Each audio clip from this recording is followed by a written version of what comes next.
Las 3:33 es el tiempo de don Andrés L. Mateo. Muchas gracias.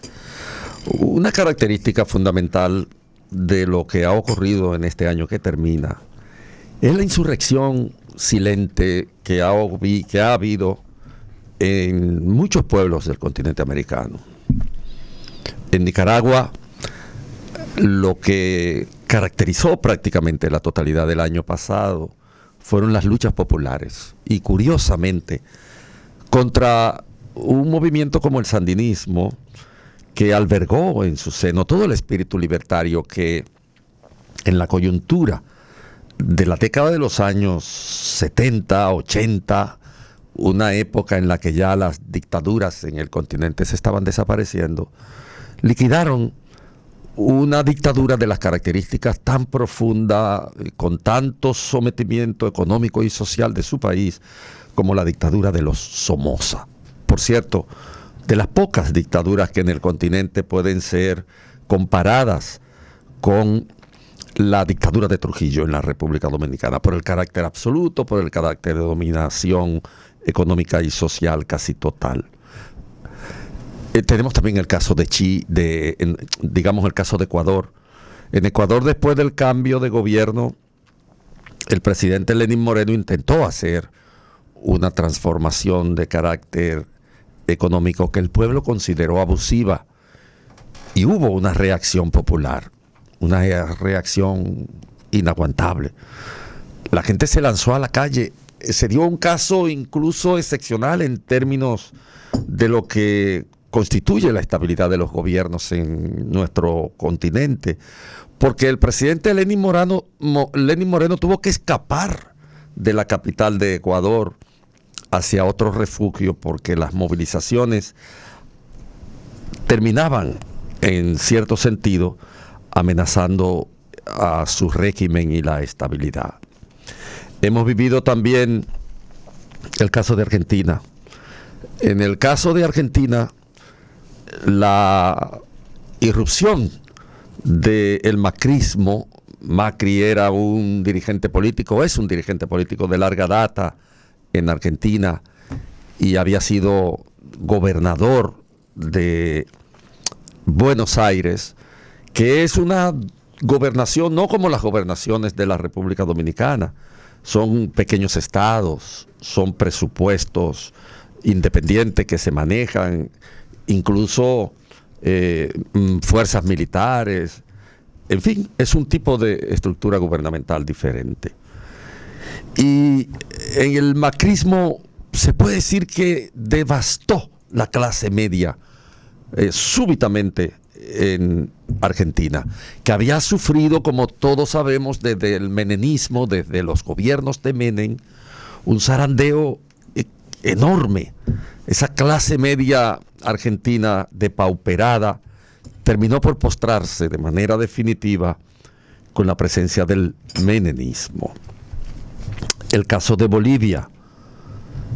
En Bolivia, la configuración de un Estado-nación cuya estructura se hizo sobre la base de la exclusión de los indios, logró cierto nivel de equidad social con el gobierno de Evo Morales. Pero Evo intentó forzar las estructuras institucionales para prolongarse en el poder. De alguna manera se transformó en su contrario, como lo que ocurrió en Nicaragua, porque el sandinismo era la oposición al poder absoluto, y sin embargo hay en Nicaragua una dictadura ridícula, verdaderamente ridícula y criminal en este momento. Evo no llegó a esos extremos, no reprimió, aceptó de alguna manera la presión social a partir de las movilizaciones que se manifestaron allí, y renunció al poder.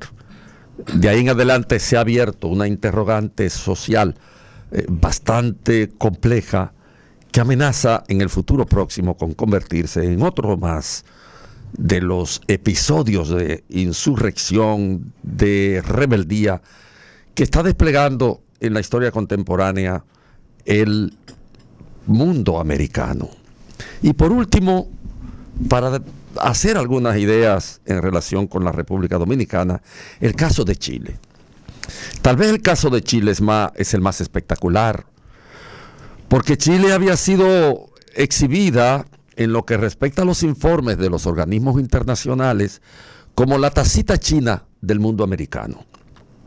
Casi todos los índices macroeconómicos de la realidad chilena eran exaltación a la buena administración, a la producción continua de riquezas, a un nivel elevadísimo de acumulación originaria en lo que respecta a la actividad productiva del Estado.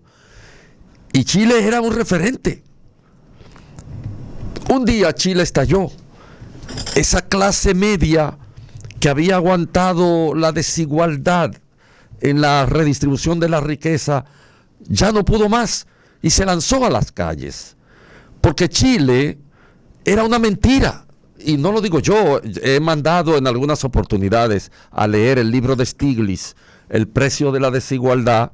Stiglitz, premio Nobel, senior del Banco Mundial, senior del Fondo Monetario Internacional, quien explica en El precio de la desigualdad qué ocurría respecto de la repartición de la riqueza en Chile.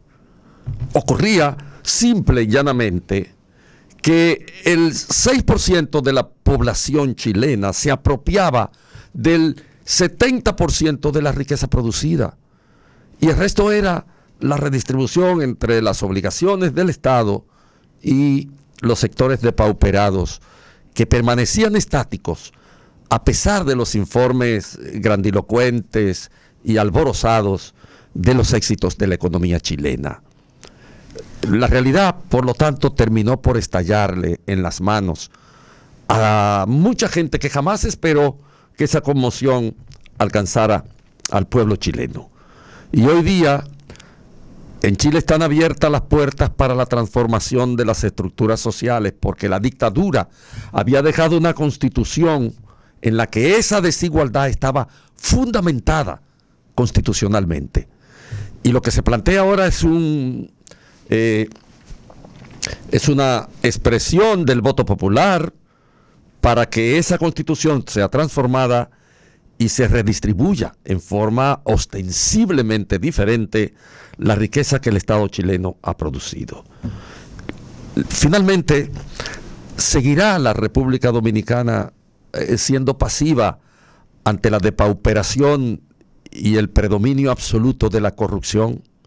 Da pena oír los informes del Banco Central, esas ensartas de mentiras alrededor de la cual la economía dominicana es superior a las grandes economías mundiales en crecimiento y en posibilidades reales de desarrollo.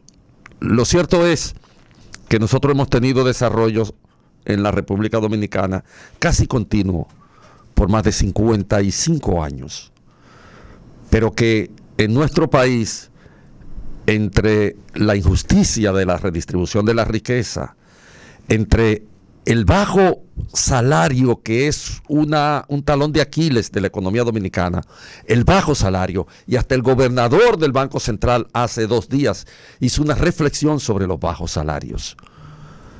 Y la corrupción, nosotros somos un país estancado, donde no hay movilidad social y donde la miseria material y la miseria moral la quieren ocultar a partir de abrumarnos con propagandas falsas desde lo que constituye una estrategia de terminar por robarnos incluso la realidad. Donde surge la noticia,